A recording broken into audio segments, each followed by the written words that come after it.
कील और मुहासों से अगर आप इनको जड़ से, तो इनकी जड़ तक पहुंचना पड़ेगा, आपको समझना पड़ेगा कि ये होते क्यों हैं और इनमें क्या क्या हम गलतियां करते हैं और इनको ठीक करने के लिए हमें क्या करना चाहिए।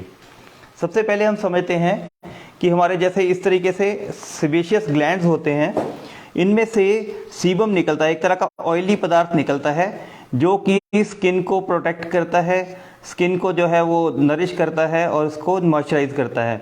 लेकिन जब हमारी बॉडी में हार्मोन्स इम्बैलेंस हो जाते हैं, मेल और फीमेल हार्मोन्स बढ़ जाते हैं, तो ये सेबेशियस ग्लैंड फूलने लग जाते हैं, ये बड़े होने शुरू हो जाते हैं और सीबम भी बहुत ज़्यादा बढ़ने लगता है। साथ में यहाँ पे डेड स्किन पैदा होनी शुरू हो जाती है, डेड स्किन पैदा होती है और साथ में ये सीबम जब बन रहा होता है तो डेड स्किन उसको ब्लॉक कर देती है। यहाँ पे बैक्टीरिया बढ़ने की वजह से यहाँ पे इस तरीके से हमें बम्प हो जाते हैं, जिसको हम एक्नी या मुहासे या कील बोल देते हैं।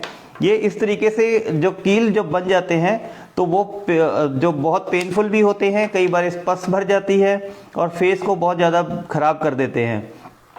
हम इसको जो है गलतियां क्या क्या करते हैं, बेसिकली क्या है कि ये कील मुहासे जो हैं इनको ठीक करने के लिए कुछ गलतियां होती हैं, उनसे हम बचेंगे और देखेंगे कि क्या क्या कारण है जिससे हम ठीक कर सकते हैं। नंबर एक तो ये है कि जब हम इनका इलाज शुरू करते हैं तो सबसे पहले क्या करते हैं, ये स्क्रब यूज़ करना शुरू कर देते हैं। स्क्रब करते हैं या फेस वॉश यूज़ करते हैं दिन में 2-2 3-3 बार। उससे क्या होता है कि स्किन हम एक बार तो ऊपर से उतार देते हैं, साथ में जो यूज़फुल बैक्टीरिया होते हैं वो भी स्किन से उतर जाते हैं। यूज़फुल बैक्टीरिया स्किन से बिल्कुल क्लियर होने के बाद हार्मफुल बैक्टीरिया की ग्रोथ और ज़्यादा हो जाती है। इसलिए आप बार बार जैसे जैसे आप स्क्रब या फेस वॉश यूज़ करते हैं, आपके एक्नी जा के दोबारा से वापस आना शुरू हो जाते हैं। दूसरी गलती क्या करते हैं कि हम एंटीबायोटिक्स का यूज़ करते हैं। एंटीबायोटिक दवाइयाँ जो हैं वो टेम्परेरी सोल्यूशन है, क्योंकि यहाँ पे बैक्टीरिया ओवर ग्रोथ हो गई है और इन्फेक्शन हो गया, उसको वो ठीक करेंगे। एक तो एंटीबायोटिक लंबे लंबे टाइम तक खाने पड़ते हैं, जिससे कि बॉडी के अंदर और भी ऑर्गन्स जो हैं, बाकी अंगों में भी दुष्प्रभाव नज़र आते हैं।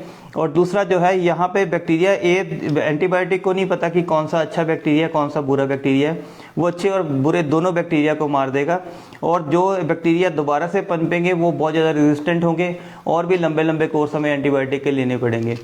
तीसरा जो है गलती हम क्या करते हैं, कई बार इनको हम ऐसे करके फोड़ देते हैं। फोड़ने से क्या होता है कि ये जो है जब ये फूट जाते हैं तो फूटने के बाद इसके जब जहाँ पे भी फोड़ेंगे वहाँ पे आपने देखा होगा एक स्कार यानी कि एक दाग रह जाता है। वो दाग कई बार परमानेंट रहता है, कभी भी नहीं जाता। तो इनको गलती से भी आपने कभी फोड़ना नहीं है। ये जो एक्नी होती है इसका मेन जो मुख्य कारण मैं बताया 80% में हार्मोन जो है ऊपर नीचे हो जाते हैं। और हार्मोन्स को ठीक करने के लिए हमने क्या करना है, इसको इंसुलिन जो हार्मोन बनता है हमारी बॉडी के अंदर, वही हमारे मेल फीमेल हार्मोन को बढ़ाता है। उसी से ये स्वेलिंग होनी शुरू हो जाती है। सीबम जो सेबेशियस ग्लैंड है बड़े होने लग जाते हैं और ज़्यादा सीबम प्रोड्यूस करते हैं। अगर ये सेबेशियस ग्लैंड जो है वो सेंसिटिव है हार्मोन को, तो अगर हम हार्मोन्स को कंट्रोल कर लें तो ये प्रॉब्लम हमारी सॉल्व हो सकती है।